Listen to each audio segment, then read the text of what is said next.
Hello everyone.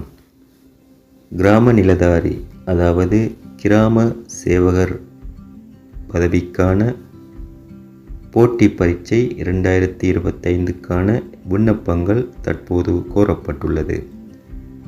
இதற்கான வயதெல்லையாக 21 தொடக்கம் 35 வரையிலும் மற்றும் இதன் தகமைகளாக காப்போத சாதாரண தரம் தமிழ் மற்றும் கணிதம் திறமை சித்திகள் அதாவது சி உள்ளடங்களாக மொத்தமாக 4 திறமை சித்திகளுடன் ஒரே அமர்வில் 6 பாடங்கள் சித்தி அடைந்திருத்தல் வேண்டும். மற்றும் காப்போத உயர்தரம் 3 பாடங்கள் ஒரே அமர்வில் சித்தி அடைந்திருத்தல் வேண்டும். இதற்கான போட்டி பரீட்சை பாடங்களாக உளச்சார்பு, மொழித்திறன் மற்றும் பொது அறிவு ஆகிய பாடங்களில் பரீட்சை இடம்பெறும்.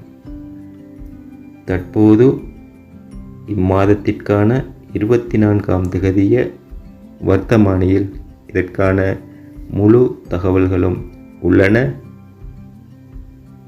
அவ்வாறான தகவல்கள் மற்றும் எவ்வாறு விண்ணப்பிப்பது போன்ற விவரங்கள் கொமெண்டில் உள்ளது. விரைந்து விண்ணப்பியுங்கள்.